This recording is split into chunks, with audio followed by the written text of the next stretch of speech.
Good morning student. आज का जो टॉपिक है वो है डेरिवेशन ऑफ जीरो ऑर्डर और फर्स्ट ऑर्डर हम आपको करवाएंगे। ठीक है, तो आप इनके डेरिवेशन को अच्छे से समझना। इस यूनिट का सबसे इम्पोर्टेंट टॉपिक जो आज करवाऊंगा वो है 50% क्वेश्चन यहीं से आता है अभी हमेशा पेपर में। जीरो ऑर्डर रिएक्शन के लिए करना है तो आप सबसे पहले जीरो ऑर्डर की डेफिनेशन लिखेंगे। जीरो ऑर्डर होता क्या है ये आप पहले कर चुके हो। The reaction which do not depend on any concentration term, जो किसी भी कंसंट्रेशन टर्म पे डिपेंड ना करे उसको हम क्या कहते हैं, जीरो ऑर्डर। ये डेफिनेशन बताने के बाद में आप एक जर्नल रिएक्शन यूज करोगे। मैं करता हूँ R is equal to product.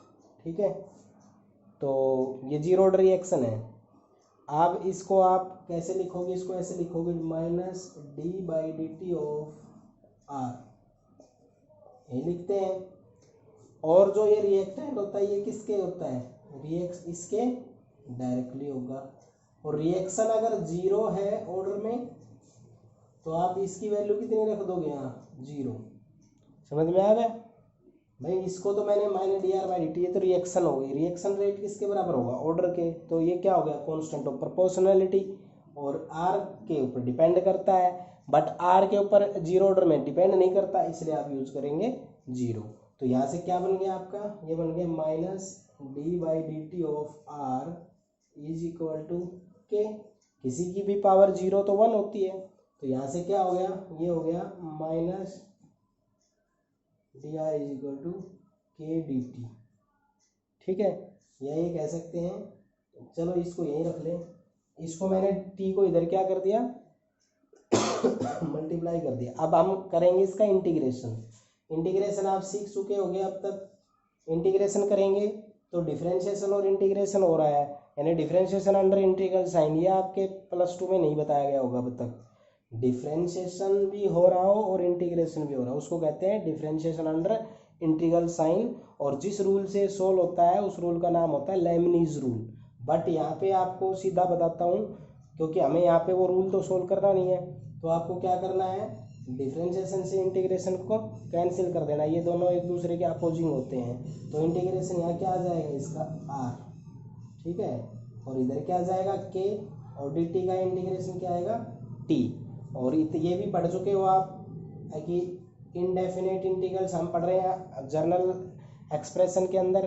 तो आप क्या करोगे, इसको प्लस सी करेंगे, जिसको हम कहते हैं कांस्टेंट ऑफ इंटीग्रेशन। सी को क्या कहते हैं, कांस्टेंट ऑफ इंटीग्रेशन। अब हम चलते हैं अजम्पशन की ओर, जो डेफिनेट इस सी की वैल्यू को आपको कैलकुलेट करना है। तो कैलकुलेट करोगे तो क्या करोगे, आप करोगे कि मान लो आप t is equal to zero मानते हो। क्या करते हो, t is equal to zero. T zero का मतलब होता है जब टाइम जीरो हो। टाइम जीरो होगा मतलब जब रिएक्शन शुरू ही नहीं होती है। जब रिएक्शन शुरू ही नहीं होती है तो जो आपका रिएक्टेंट है ये इनिशियल कंसंट्रेशन के बराबर होगा। तो आपका R किसके बराबर होगा, R नॉट। ठीक है, यानी कि इनिशियल कंसंट्रेशन R है, कुछ भी होगा बट इनिशियल को रिप्रेजेंटेशन R नॉट से देंगे हम। ठीक है, अब ये दोनों वैल्यू यहाँ पुटअप करो, तो R की जगह तो ये रखना है आपने, ये जीरो हो गया, ये C आ गया। तो C की वैल्यू कितनी हो गई, C की वैल्यू माइनस R नॉट हो गई। ठीक है, अब आपको C की वैल्यू पता चल गई तो इसको इक्वेशन नंबर 1 में पुटअप कर दो, तो क्या हो जाएगा, R इज इक्वल टू के टी माइनस R नॉट। ठीक है, तो ये जैसे मैंने C की वैल्यू रखी, अब आप इसको इधर ले जाओ तो K के अंदर आओ, ये माइनस है, ये इधर क्या हो जाएगा, प्लस हो जाएगा। तो किसके बराबर आएगा, ये के टी इज इक्वल टू, के टी इधर है ना, जिसको मैं इधर ले गया हूँ, तो ये इधर क्या हो जाएगा, R नॉट माइनस R। तो ये के टी अगर आप यहीं रख रहे हो, इस R नॉट को उधर ले जा रहे हो, इधर माइनस का, उधर जाके क्या हो जाएगा, प्लस का हो जाएगा। तो इसके बाद आप यहाँ से t की वैल्यू निकाल लो। तो t की वैल्यू निकालोगे जब क्या आ जाएगा, 1/k R not minus R। ठीक है, ये अपने पास इसकी टर्म में एक ये डेरिवेशन सा बड़ा है, ठीक है। अब के निकालना हो तो 1/t r0 माइनस, इससे तो कोई ज़्यादा फर्क पड़ना, नीचे के ऊपर ले गए हम, टी नीचे ले आए हैं। ये अपने पास के और इसके बीच का एक प्रकार से डेरिवेशन हो गया। अब ये के बराबर 1/t r0 माइनस r जो है ये आपके पास हो गया है। अब आपको इसके बीच में ग्राफ प्लॉट करके दिखाना पड़ेगा। तो ये ग्राफ देखो, इस क्वेश्चन को मैं 3 टुकड़ों में करवा देता हूँ। पहला डेरिवेशन, दूसरे ग्राफ और तीसरा इनका हाफ लाइफ, ठीक है। तो इसको मैं दोबारा से बता देता हूँ। जीरो ऑर्डर रिएक्शन के लिए हम एक्सप्लेन तो एक हाइपोथेटिकल इक्वेशन ले ली, r = -p। तो लॉ ऑफ मास एक्शन क्या कहता है, जो रेट होती है वो क्या होती है, डिपेंड करती है इसके ऊपर। तो रेट निकालेंगे तो -d/dt of r, negative sign show that the concentration of reactant is decrease is equal to K. Law of mass action के हिसाब से इसके ऊपर डिपेंड करेगा, इन कंसंट्रेशन पे, रेट ऑफ रिएक्शन कंसंट्रेशन पे डिपेंड करती है ना। तो ये r बट जीरो ऑर्डर है तो ये कितने कंसंट्रेशन टर्म पे डिपेंड करेगा, 0 पे। तो ये हमें 0 कर दिया। किसी की भी पावर 0 तो 1 होती है। तो -d/dt of r is equal to क्या हो गया, के। इसको मैं यहाँ रखता हूँ, dt को मैं उधर ले जाता हूँ, इसको इंटीग्रेट करेंगे। अब ये आ गया है इंटीग्रेशन, ये माइनस आएंगे डिफरेंशिएशन, तो डिफरेंशिएशन इंटीग्रेशन कैंसिल आउट हो जाएगा, तो बच गया r। इधर क्या बचा, एक के, और टी का क्या बचा, t। और इंडेफिनिट इंटीग्रल है इसलिए +c कर देंगे कांस्टेंट ऑफ इंटीग्रेशन। अब हम इस कांस्टेंट ऑफ इंटीग्रेशन की वैल्यू निकालते हैं इनिशियल प्रॉब्लम से। इनिशियल प्रॉब्लम कैसे, अगर आप मान लो कि जब टाइम 0 था आपका, जब 0 टाइम था तो r किसके बराबर था, इसकी कंसंट्रेशन, इनिशियल कंसंट्रेशन के बराबर थी। आपने ये दोनों वैल्यू इसमें पुट की तो c की वैल्यू आ गई, ये वैल्यू उठाई मैंने यहाँ पर पुटअप कर दी। ये पुटअप करने के बाद तो जर्नल एक प्रकार से अलजेब्रा की तरह ही सोल्व होगा। इसको इधर ले आया के टी को, तो ये के टी को नहीं, r0 को इधर ले आया, तो r0 इधर माइनस का इधर प्लस का हो जाएगा, ये आ गया। टी की वैल्यू निकाली तो के नीचे चला गया, के की वैल्यू निकाली तो आपका टी नीचे चला गया। तो ये इसके लिए क्या आ गया है, डेरिवेशन। इस डेरिवेशन में आप क्या देखते हैं, के तो कांस्टेंट है, टी टाइम है, r0 इनिशियल कंसंट्रेशन है और r क्या है, इसकी फाइनल कंसंट्रेशन है, ठीक है। तो अब आप ये डेरिवेशन अच्छे से कर लें। इसके बाद हम आपका ग्राफ प्लॉट करते हैं कंसंट्रेशन और टाइम के बीच में। ग्राफ प्लॉट किसके बीच में करेंगे, इधर तो मैं ले लेता हूँ टाइम और इधर मैं क्या ले लेता हूँ, कंसंट्रेशन, ठीक है। तो कंसंट्रेशन और टाइम के बीच में जब ग्राफ प्लॉट करेंगे तो हम देखते हैं वो ग्राफ इस तरह का ग्राफ आता है, ठीक है। अब समझ में, ये नीचे टच भी हो सकता है, इससे कोई फर्क नहीं पड़ता। तो ये जो ग्राफ हमारा इसका ये क्या शो करता है, ये शो करता है कि जो यहाँ से हमारा स्टार्टिंग होता है, यानी इनिशियल कंसंट्रेशन से शुरुआत यहाँ से हो रहा है, तो ये क्या हो जाएगा आपका r0, क्लियर, क्योंकि इनिशियल कंसंट्रेशन हम r0 से ड्यू करते हैं, ठीक है। अब r0 और t के हिसाब से हमें टाइम r0 के डिवीजन में है तो क्या आता चला जाएगा, स्लोप जो आएगी इसकी डाउन होती चली जाएगी। अब इसकी जब हम स्लोप निकालेंगे तो इसको y = mx + c से कंपेयर करके ही निकालते हैं। तो यहाँ पर जब mx + c के हिसाब से निकालते हैं तो जो एक k है ना, ये हमारे जैसे ये y = mx + c, ठीक है। लेकिन इसको मैं ऐसे लिखता हूँ r = -kt + c माइनस सी। देखो एक वैल्यू है कांस्टेंट, मान लो 4 है और माइनस कॉमन लिया तो हो गया -4, तो 4 भी एक कांस्टेंट है, -4 भी, तो उसको मैं सी डैश कर रहा हूँ। तो इसको कंपेयर कर रहा हूँ मैं mx + c, this is the equation of straight line. Straight line के इक्वेशन से करेंगे तो ये जो m है ये इसकी स्लोप हो गई, तो m = क्या हो गई, -k। तो इसकी जो स्लोप आई वो कितनी आई है, -k। और ये इक्वेशन कैसी आ रही है, स्ट्रेट लाइन की, तो इसकी जो स्लोप होगी वो यहाँ पर आप k क्या रखोगे, माइनस स्लोप। स्लोप बराबर ऐसे रख सकते हैं ना, स्लोप = -k है तो k क्या हो जाएगा, माइनस स्लोप। तो एक प्रकार से ये हमारे पास k किसके बराबर आ गया है, minus slope of straight line, क्या बोल सकते हो इसको, स्लोप ऑफ स्ट्रेट लाइन, ठीक है। तो ये इसके बीच का ग्राफ होगा।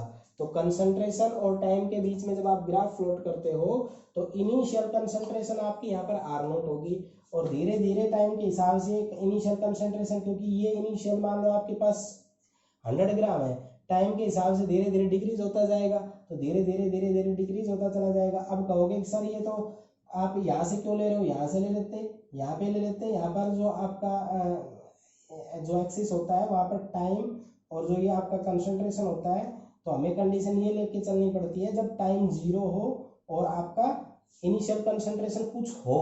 अगर हम यहाँ ले लेते तो हमारा इनिशियल कंसंट्रेशन भी 0 होता और हमारा टाइम भी 0 होता। इस एक्सिस पे ऊपर से नीचे तक कहीं से भी आप लोगे तो टाइम 0 होगा इस एक्सिस पे, तो इस एक्सिस पे इस यहाँ पे नहीं ले सकते, इसके अलावा कहीं से भी लेके आप ड्रा कर सकते हैं। थोड़ा सा बड़ा दिखाने के लिए मैंने ऐसे दिखा, नहीं तो यहाँ से भी ऐसे भी ड्रा हो सकता था, ऐसे ग्राफ कहीं भी ड्रा कर सकते हो आप। तो याद रखना ये इनिशियल कंसंट्रेशन से स्टार्टिंग होती है, इसलिए ग्राफ ये इस एक्सिस के कट होता हुआ आएगा और जो स्लोप आएगी वो -k के बराबर इसकी आएगी। तो जीरो ऑर्डर रिएक्शन के लिए आप अगर जब आप इसको उठाते हो तो जीरो ऑर्डर रिएक्शन के लिए जो आता है R0 इनिशियल कंसंट्रेशन और k इसका आता है minus slope of straight line.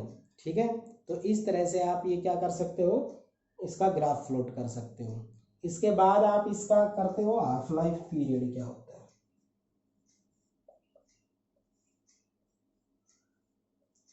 सभी बच्चे जानते हैं हाफ लाइफ का मतलब क्या होता है।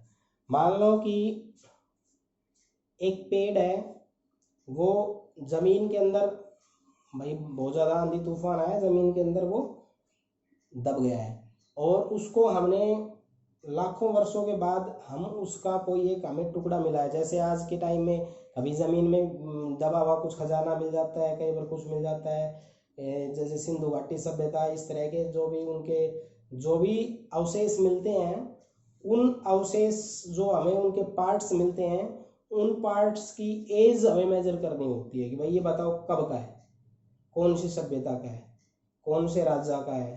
तो इस तरह से जब वो उनका पता लगाया जाता है तो हम उसको फर्स्ट ऑर्डर जीरो ऑर्डर के अंदर लेके चलते हैं। जो फर्स्ट ऑर्डर काइनेटिक्स आपका होता है, जो आगे मैं बताऊंगा, वो हमारे लॉ ऑफ रेडियो एक्टिविटी को भी फॉलो करते हैं, जो आप 8th यूनिट में पढ़ चुके होंगे फिजिक्स में भी। तो वो हम एज निकालने के लिए भी यूजफुल होते हैं। तो एज जब आपको निकालनी होती है तो एज मान लो किसी की 100 ईयर्स है, मान लो किसी की जैसे हम ही है, हमारी भी कोई ना कोई एज होगी। मान लो हमारी 70 ईयर्स है, तो 70 ईयर्स का आधा कितना हुआ 35 ईयर। 35 क्या हो गया, हमारा हाफ लाइफ हो गया। मान लो जैसे एग्जाम्पल के तौर पे ये पेन है, ये पेन है, ये जिस दिन बना और जिस दिन ये ख़त्म हो जाएगा तो वो इनका एक टाइम पीरियड है। तो जैसे वो मान लो है 10 साल, तो 10 साल का आधा क्या हो गया 5 साल, तो 5 साल क्या कहलाएगा इसका हाफ लाइफ। तो हाफ लाइफ अगर आप अब मैंने तो ये वैसे जनरल एग्जांपल बताए, अब मैं हाफ लाइफ इसके अकॉर्डिंग बताता हूँ, जीरो ऑर्डर के अकॉर्डिंग। तो क्या कहोगे, the time in which half of the reactant converted into product, आधे रिएक्टेंट प्रोडक्ट में कन्वर्ट हो जाए। ठीक है, वो टाइम मान लो हमारे पास ये है 100 ग्राम और 100 का आधा कितना हो गया 50 ग्राम, तो 50 ग्राम प्रोडक्ट में चला जाए तब जो टाइम होगा उसको हम उसका क्या बोलेंगे, half life. It is the time in which half of the reactant is converted into its product. Half of the reactant is converted into its product is called its half life. अब हम इसका derivation करते हैं, तो half life के लिए मैं t को लिख देता हूँ t हाफ। ठीक है भाई, जो टाइम होगा वो तो t हाफ होगा ना। इसके बाद R0 जो आपका R होगा वो किसके बराबर होगा, वो होगा R0 जो इनिशियल था उसका आधा। फाइनल कंसंट्रेशन कितनी होगी, आधा रिएक्टेंट प्रोडक्ट में कन्वर्ट हो, और इनिशियल शुरुआत में कितने थे R0, तो उसका आधा हो गया R0/2। यहाँ रख दो K = 1/T हाफ, ये हो जाएगा R0 और इसको क्या लिख देंगे R0/2। तो ये आप सोल्व करने से क्या पता चला हमें, R0 में से R0/2 गया तो कितना बचा है R0/2 K। तो T half is equal to R0/2K, ये इनके बीच का रिलेशन आया। जीरो ऑर्डर में हाफ लाइफ इनिशियल कंसंट्रेशन पे डिपेंड करता है। ठीक है, अगर कोई रिएक्शन जीरो ऑर्डर काइनेटिक्स को फॉलो करती है तो आप उसकी एज आराम से कैलकुलेट कर सकते हो। और फर्स्ट ऑर्डर जो हमारे रूटीन लाइफ में जो भी सब्सटेंसेस होते हैं वो फर्स्ट ऑर्डर काइनेटिक्स को फॉलो करते हैं। जैसे कोई पेड़ है, कोई भी जमीन में दबे हुए सब्सटेंस नहीं पता वो कितने सालों पहले दबे थे, वो अगर फर्स्ट ऑर्डर काइनेटिक्स के थ्रू निकालेंगे तो आप उनकी एज कैलकुलेट कर सकते हो। जीरो ऑर्डर को वो फॉलो नहीं करते, बट जीरो ऑर्डर में भी आप निकाल सकते हो। कोई ऐसी रिएक्शन जैसे फोटोकेमिकल रिएक्शन होती है, जैसे अमोनिया फॉर्मेशन की जो हेबर प्रोसेस होती है, उन सब में आप उसका हाफ लाइफ निकाल सकते हो। हेबर प्रोसेस में है कि अमोनिया का जो यील्ड होता है वो जब इनिशियल कंसंट्रेशन आप लेके चलते हो उसके आधा बच जाए वो टाइम आप निकाल सकते हो। तो ये आपका T half R naught upon 2 के आ गया। इस वाले पॉइंट से हमें ये पता चला कि टी हाफ इनिशियल कंसंट्रेशन के डायरेक्टली प्रोपोर्शनल होता है। जीरो ऑर्डर के केस में जो टी हाफ होता है यानी हाफ लाइफ पीरियड होता है वो initial concentration of the reactant के क्या होता है, डायरेक्टली होता है। अब जो आपको ग्राफ प्लॉट करना पड़ेगा वो ग्राफ अब हम हाफ लाइफ के लिए भी फ्लोट करेंगे। ये तो हमने फ्लोट किया था इनिशियल और फाइनल टाइम के बीच में रिएक्शन के लिए। अब जो दूसरा ग्राफ, दो ग्राफ फ्लोट होते हैं हमेशा इन डेरिवेशन में, एक आपका होता है डेरिवेशन के लिए, दूसरा आपका होता है हाफ लाइफ के लिए। तो हाफ लाइफ के बीच में जो ग्राफ फ्लोट होगा वो किस किस के बीच में ग्राफ फ्लोट करेंगे हम, हाफ लाइफ पीरियड और आर नॉट इनिशियल कंसंट्रेशन के बीच में ग्राफ फ्लोट करेंगे। तो दोनों देख लो, दोनों के दोनों क्या है, दोनों एक दूसरे के डायरेक्टली प्रोपोर्शनल है। डायरेक्टली प्रोपोर्शनल है तो जो ग्राफ आएगा वो कहाँ से स्टार्ट होगा, ओरिजिन से। डायरेक्टली का मतलब अगर ये टाइम जीरो था तो इनिशियल कंसंट्रेशन भी जीरो था, ये टाइम बढ़ेगा तो आर नोट बढ़ेगा, यानी आर नोट बढ़ेगा तो ये बढ़ेगा। तो जो इस तरह के जो ग्राफ होते हैं उनको हम क्या बोलते हैं, स्ट्रेट लाइन। यानी डायरेक्टली का जो ग्राफ आएगा वो क्या आएगा आपका, एक प्रकार से स्ट्रेट लाइन। दोनों एक दूसरे के डायरेक्टली वेरी करते हैं। और जो इसका स्लोप आएगा वो किसके बराबर आएगा, -2 के। स्लोप इसका कितना आ जाएगा, -1/2 के। ठीक है, स्ट्रेट लाइन है तो स्लोप बताना पड़ेगा आपको। और स्लोप बताना पड़े तो इस इक्वेशन को जैसे मैंने यहाँ बताया था y = mx + c से कंपेयर करके आप स्लोप निकाल देना और यहाँ पर इसकी स्लोप ये आ जाएगी। ठीक है, तो ये आपका जीरो ऑर्डर रिएक्शन के लिए डेरिवेशन था। 3 पॉइंट्स इसके अंदर आपको करने हैं। फर्स्ट आपको डेफिनेशन लिखनी है, सेकंड आपको इसका डेरिवेशन करना है और थर्ड आपको इसका हाफ लाइफ का डेरिवेशन करना है। और एक पॉइंट आपको पहले वाले में भी ग्राफ फ्लोट करना है और हाफ लाइफ पीरियड के लिए भी आपको ग्राफ फ्लोट करना है। ठीक है, तो ये आपका जीरो ऑर्डर रिएक्शन के लिए क्या हो गया, डेरिवेशन हो गया। ठीक है, अब हम आपको फर्स्ट ऑर्डर के लिए डेरिवेशन बताएंगे। अब है फर्स्ट ऑर्डर रिएक्शन के लिए, the reaction which depend on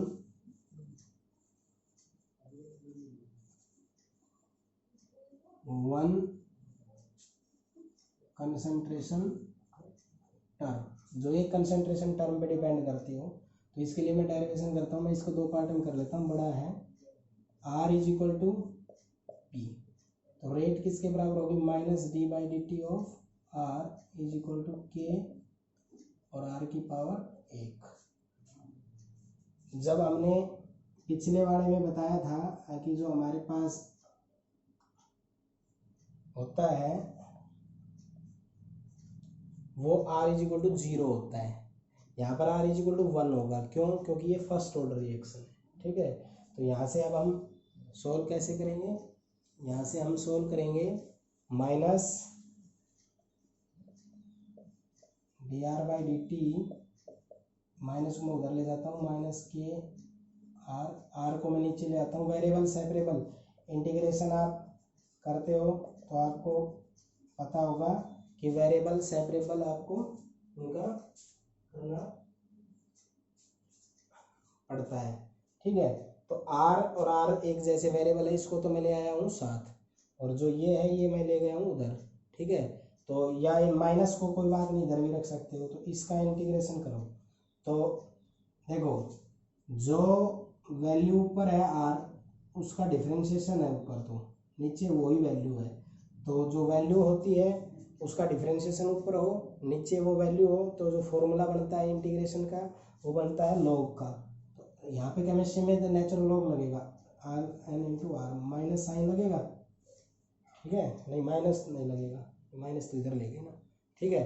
अब इसका क्या हो जाएगा, minus K T plus C constant of integration, K as it is.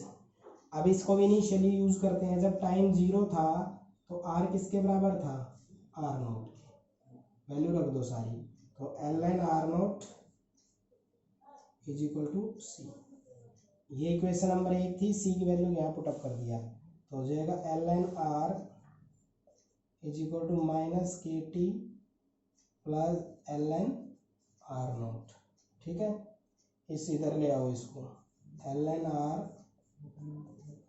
Are naught minus K T, यहाँ तक आपका आ गया है। अब आप के टी को यूज करोगे तो इसका क्या हो जाएगा, K T is equal to, minus common ले लिया तो क्या हो जाएगा, L N R naught minus L N R, ठीक है। Log M minus N, log M minus log N, log M by N, तो क्या हो जाएगा, K T L N of R naught by R, ठीक है। ये आपके पास अब तक बड़ा है। अब हम इसको एल एन को लॉग में कन्वर्ट करेंगे, तो याद रखना एल एन जो है ये एल ओ जी इस लॉग में जाएगा तो आपको 2.303 से मल्टीप्लाई करना पड़ता है, ये बात मैं पहले आपको बता चुका हूँ। तो यहाँ पर जो आपके पास डेरिवेशन बनेगा वो क्या बनेगा, यहाँ से बनेगा के 2.303 अपॉन टी को नीचे ले आया मैं, इस लॉग में कन्वर्ट हो गया आर नोट अपॉन आर, ये आपका डेरिवेशन बन गया। भाई इस लॉग के लिए मैंने 2.303 से मल्टीप्लाई कर दिया तो ये लॉग में लिख दिया, यानी कि एल एन को तो क्या लिख सकते हो, एल एन को आप लिख सकते हो 2.303 लॉग, ये लिख लिया आपने, और ये एज इट इज हो गया। टी जो यहाँ था मैं उसको नीचे ले आया, तो के इज इक्वल टू क्या हो गया, 2.303 upon T log of R naught upon R, ये आपका जो है इसका डेरिवेशन बन गया है, ठीक है। टी में निकालना चाहते हो तो 2.303 upon K log of R naught upon R, ये आपका क्या हो गया है, डेरिवेशन हो गया है। तो एक बार दोबारा से देख लो, minus D by D T of R, K R की power 1 D by D R upon D T is equal to minus K R, तो डी आर बाई आर ले लिया मैंने, वेरिएबल सेपरेबल कर लिया, तो माइनस के डी टी एल एन, इसका जो इंटीग्रेशन होता है वो लॉग होता है, अब ज़्यादा बताने की जरूरत नहीं होनी चाहिए, इंटीग्रेशन आपका हो गया होगा। और ये माइनस के टी, जब टाइम 0 था आर बराबर आर नोट, सी की वैल्यू आ जाएगी वो पुट कर लो, तो ये पुट करने के बाद ये बना log M minus N log N M by N, ये मैथमेटिकल टूल यूज हो रहा है, इसको इस लॉग को इस लॉग में कन्वर्ट करना हो 2.303 से मल्टीप्लाई कर देते हैं तो ये आपका डेरिवेशन आ जाता है। अब आपको मैंने बताया था जैसे डेरिवेशन होता है तुरंत बाद उसका ग्राफ फ्लोट करना पड़ेगा। अब जो इसका ग्राफ फ्लोट करना पड़ेगा हमें, वो ग्राफ मान लो मैं यहाँ इसके अंदर फ्लोट करता हूँ, चलो बड़े डेरिवेशन होते हैं इसमें थोड़ी सी समस्या आएगी, लेकिन आप ध्यान रखना ये ग्राफ फ्लोट कर रहा हूँ, ठीक है। ग्राफ फ्लोट किस किस के बीच में करेंगे, जैसे पिछले बार हमने जो किया था ग्राफ फ्लोट वो जीरो ऑर्डर के लिए था और डेरिवेशन के लिए, ऐसे ही इसमें रहेगा लॉग आर, यानी कि ये तो हो गया है आपका कंसंट्रेशन, आर का मतलब क्या होता है, कंसंट्रेशन होता है, ठीक है, फाइनल वो भी। और दूसरा किसके बीच में, तो उसमें क्या क्या था, उसमें भी तो कंसंट्रेशन और टाइम के बीच में क्या था, ज़्यादा घबराने की बात नहीं है, सब कुछ चीज़ें वही होती हैं। अब ये यहाँ पर जब आप ग्राफ फ्लोट करोगे तो ये सेम उसी तरह का ग्राफ आएगा हमारा, ठीक है। ये इनिशियल रहेगा लॉग ऑफ आर नोट, ठीक है, बात समझ में। और जो ये equation y is equal to M X plus C, इस इक्वेशन से आप जब कंपेयर करोगे तो इसके अंदर जो स्लोप आएगी वो आएगी -2.303, माइनस जो स्लोप है आप इसको इस तरह लिख दो, slope is equal to, slope किसके बराबर आएगी, माइनस के अपॉन 2.303। अब होगी सर ये कहाँ से आई, ये जब आप इसको यहाँ पुटअप करते हो K T 2.303 log of R0 upon R. जो इसके अंदर जब आप इसकी वैल्यू को यहाँ पुटअप कर लेते हो, यहाँ पे पुटअप किया, ये तो डेरिवेशन था, यहाँ पे पुटअप करते हो तो y is equal to M X plus C के अंदर ये इक्वेशन आएगी यहाँ से, तो यहाँ पर आ जाएगी। जैसे इसको सोल्व करता हूँ, minus ln R0 minus ln R, तो इसको 2.303 से मल्टीप्लाई कर दो तो 2.303 log of R0 minus 2.303 log of R is equal to क्या हो गया, KT। तो इसको आप इक्वेशन में कंपेयर करेंगे हम, इसको 2.303 कॉमन है, इसको इसके डिवीजन में ले जाओ तो ये हो जाएगा K अपॉन 2.303 T, यहाँ हो गया log R0 minus log R। इसको कंपेयर करेंगे तो ये माइनस कॉमन ले लो, इसको इधर ले जाओ, इसको इधर ले जाओ तो क्या हो जाएगा, माइनस, इसको इधर ले जाऊंगा तो ये माइनस का उधर हो जाएगा plus, log R is equal to log of R0 और इधर ले आए हम माइनस K अपॉन 2.303 और ये T, तो यानी कि ये अपना हो गया है log R is equal to minus K 303 plus log of R0।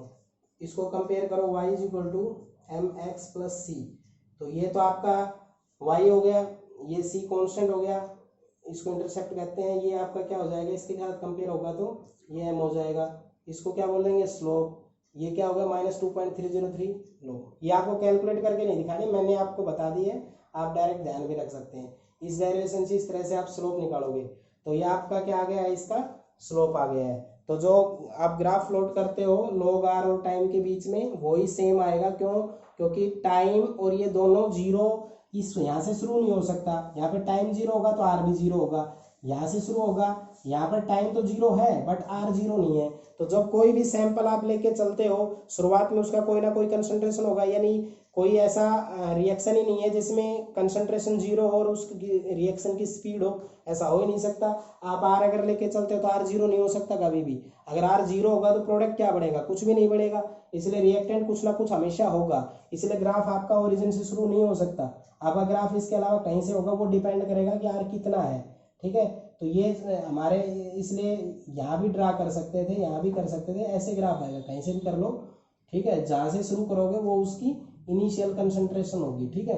तो ये इनिशियल कंसंट्रेशन आपकी यहाँ पे क्या है, R0, और ये क्या होगा माइनस 2.303, ये आपका क्या हो जाएगा, इसका स्लोप। तो सबसे पहले तो आपको फर्स्ट ऑर्डर के लिए डेरिवेशन करना है, उसके बाद इसका ग्राफ प्लॉट करना है, फिर अब आपको इसका हाफ लाइफ बताना है। हाफ लाइफ क्या होता है, सभी बच्चों को पता होगा, हाफ लाइफ क्या होता है, the time in which half of the reactant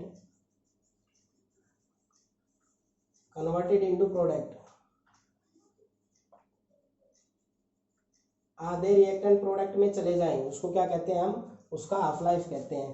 तो आर किसके बराबर होगा, इनिशियल का हाफ, और टाइम क्या होगा, टी हाफ, यहाँ पुटअप कर दो तो टी हाफ किसके बराबर होगा, 2.303 अपॉन के, और आर नोट तो है ही है, आर की जगह R0 बाई 2 करेंगे तो क्या बचेगा, log 2, कैसे यहाँ पुट करेंगे ना, अलग से दिखा देता हूँ, log R0 तो है ही, आर की जगह क्या पुट करना है, R0 बाई 2, तो R0 तो नीचे हो जाएगा, 2 ऊपर हो जाएगा, R0 से R0 कैंसिल, log 2 बचा, log 2 की वैल्यू कितनी होती है, 2.303, log 2 की वैल्यू होती है 0.3010 अपॉन के, 2.303 और 0.3010 को मल्टीप्लाई करोगे तो आएगा 0.693, ठीक है, अपॉन के टी हाफ, ये आपका डेरिवेशन आ गया।